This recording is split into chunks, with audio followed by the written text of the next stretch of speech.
Hi, Alexus, Beauties and Flawless Man. Welcome back to another podcast episode. Reading from our daily bread in Proverbs chapter 28, verse 9 through 13. Whoever conceals their sins does not prosper, but the one who confesses and renounces them find mercy. Going back and up into the reading, y'all, let me calm down because I'm smiling. I'm already geek because this is like something good. And let me calm down so we can get the word. Whoever conceals their sins do not prosper. Come on, Jesus. A lot of what we're seeing, a lot of what we're experiencing in our lives, in other people's lives, is due to a strong delusion because we are covering up our sins. And a lot of our innocence has been stolen. That could be different from everyone. That could be somebody's love language have been stolen. Somebody's confidence has been stolen or broken down by their family, or it could be someone has been inappropriately touched, so that was their innocence that has been stolen. Innocence is anything that's innocence, anything that is taken from you that should have not have been. Your mind, your time, your confidence, your money, it could be whatever it can be. And as a human being, it's this country song, and he said God didn't make, he said man made a bar so we can go somewhere, so we can have somewhere to go when a girl break our heart, because God didn't create that. So what we do is we create different things that can it kind of dilutes our pain. It puts it on the I'm looking for a word. It dormant. Come on, Jesus. We lay our sins and our things dormant. The reason why the behavior we do is sin is because that's just sin. That's just the word that God has for us. So it's unclean, it's imperfect, it's just sin. So all of these different things we do, partying and clubbing and having sex and just doing drugs and things, it's considered a sin. Sin is something that you do bad, and it blocks you and it stops you from prospering in good health. So when we conceal those things, when we cover those things up, when we do not talk about those things, like a lot of our flawless men, and that's what we're breaking off our flawless men on this channel, where they have been hitting their chest. I know people do that a lot to their boys, and they even do it to their girls. The different ways that the man was raised, and not having that father figure in the house, all of these different things, and men are taught not to cry and you're weak, and all of the different things, and men getting played and no girl want to talk to them, and all of these different things allow a man to conceal his sin. So now this man is going out here and he's sleeping with multiple wives, and he's passing things and he's doing things, and he has a hate for women. Now the women on the other side, we say, well, the audacity of that man, right? But that women be saying it too. Look, we were born into sin, okay? And the reason why a lot of the different things we're going through in life or continue to go through, or some people will continue to go through until they give up the ghost, is because they are concealing their sins. We have to release the information. We have to tell the truth and shame the devil. We are living a lie. The longer you live a lie, the longer you get up and you go to that job and you've been tired and exhausted, that's a lie. Because you have a purpose, because you have gifts and talents and skills and wisdom that God is giving you every day. It's something that you have, that while you survived the traumatic experience, somebody else didn't, because you're supposed to be using that gift. It's the reason why we're still alive and somebody else is not. This is not just by coincidence. It is not science.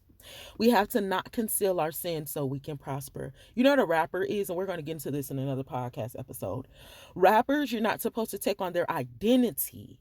You're supposed to be able to observe and not absorb, is what I learned from one of my therapists. Observe what you're saying. The beat is nice. I hear a little piano in the background. Come on, Jesus. I hear some clarinet. They got a little flute playing, a little guitar, right? I'm observing what's going on. The beat drop right here. He coming. Okay, I hear what he's saying in the hook, but are you hearing him? We be listening to people when we do not be hearing them. So you're taking on that man's sin. You're taking on everything that man, he said he did that. Not you, but you're listening and you're absorbing that. Now you feel like a lot of these young men be feeling like they NBA young boy. You're not supposed to feel like that. You're just supposed to listen to the music. So now we are using different things to conceal our sin. And I don't want to get too much into that rap conversation. That's another podcast for another day. Whoever conceals their sins does not prosper. You will not prosper if you continue to keep in that hurt and pain in your heart. You will not prosper if you continue to hold on to those stories. You will not prosper if you continue to hold on to that bitter. You will not prosper in those ways. And what happens is people get sick. You're angry. Imagine this. We going all off the topic. My bad, Joe. This is probably gonna be longer than I thought. If it is gonna be a part two, I want to try to push it like this. But that first sentence got me in a chokehold. Imagine like all of the anger. Imagine you being traumatized. Nobody is not giving you the information, the steps. People saying they love you, but it's not really feeling like love. You're around a lot of people, but you still feel lonely, right? And you just in life and you're just trying to figure this thing out. Like, come on, because life is not getting what it's supposed to give. Now, you don't want to give up the ghost, but you just still want to be here, right? And imagine all of that trauma on you and you get angry and you get bitter. This is why we crash out, because you have all of that going on. You haven't told nobody about nothing. And you probably scared to tell somebody about something because you don't want to be embarrassed, because now, you kind of pop in, you kind of popular now. So, listen, the longer you do that, the bitter you become. A lot of these women, the nervous system is overworked. The body is overworked. Now, when somebody tick you off, now you about to crash out. And a lot of people are getting sick and hurting themselves, little do they know, by concealing these sins, because all of that anger, all of that, all of the arguing and the cussing and the bickering that people do, it takes so much more energy for you to get that blood boiling in your body that way versus you working out.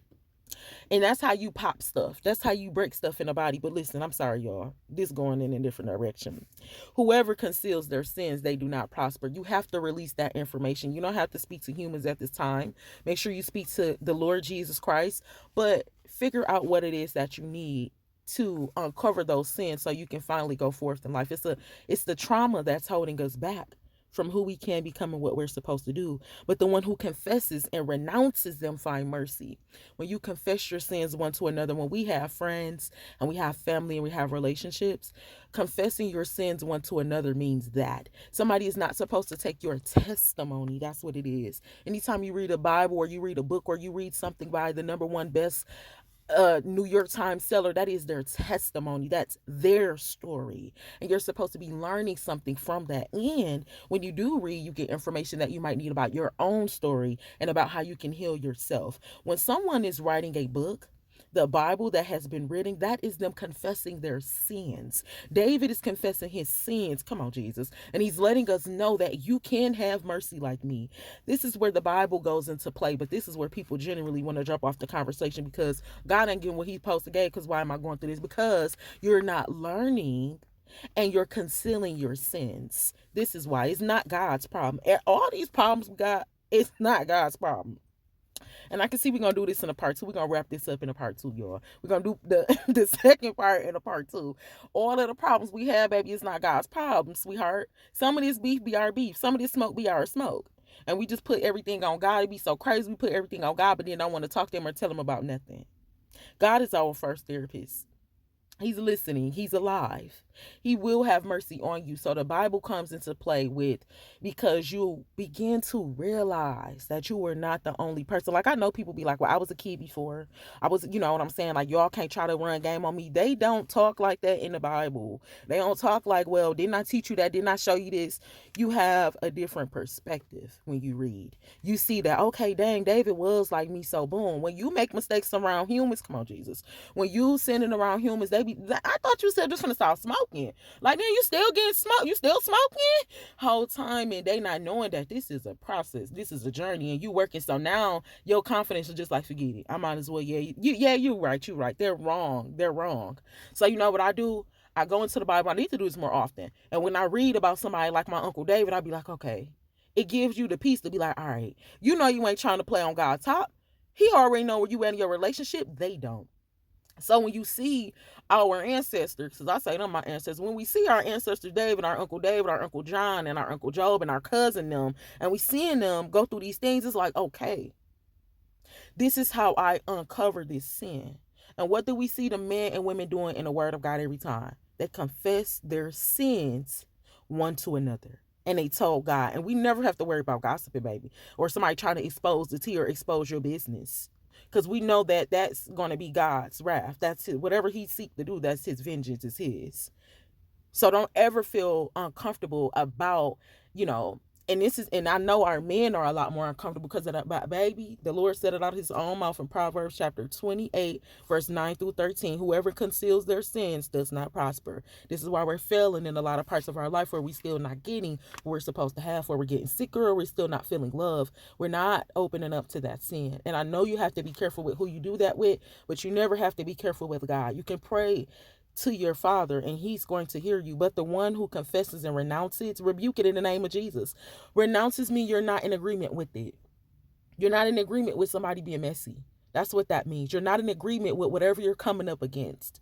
Your sin, whatever you're coming up against. Your lust, you're coming up against lust. You're not in agreement with it. You're not going to hang around people that have lust. You rebuke it. You don't want to watch nothing to do nothing to do. And I understand these things take time. Alexus, obedience, and flawless man, we're not rushing time. We're not rushing time. We have time. As long as you're getting started, that's all we need to worry about. We don't need to rush our life because we want to live. I believe we live longer when we slow down. When we slow down. Because then we're not so worried about the time or the hour. We have more time than we think. It's the devil that's seeking whom he can devour, trying to make everything go fast. And that's why all this stuff happened at the same time. But when we go through this, see, come on, Jesus, this is trauma. This is what happened in our seat. It's a strong delusion. This is what the things that's going on in the world is the things that happen in our household. We have to learn how to balance these things and not let these things control our lives, because it's a strong delusion. I'm going to stop y'all right here for the part one. Alexus, love, beauties, and flawless man. We got all off on that sentence right there with our daily bread. We are going to come back for part two. The name of the story is Confessing to Christ. I'm going to read that, and we're just going to read it, and I'm going to come back and break it down. And man, if we on there that long, we on there that long. We got to get that word, honey, okay? Whoever conceals their sins. I want you to go back into our podcast playlist section. Look through our playlist section, because we do have some other things about forgiveness, not concealing sin, and communicating. I rebuke the devil in the name of Jesus. Y'all, there's somebody behind me loud and screaming and stuff. But I'm going to mind my business and stay in my office. I love y'all. I will see y'all back in part two so we can get more tea about confessing to Christ so we can move forward in our life, because this trauma and stuff is not going to hold us down. I love you. Mwah.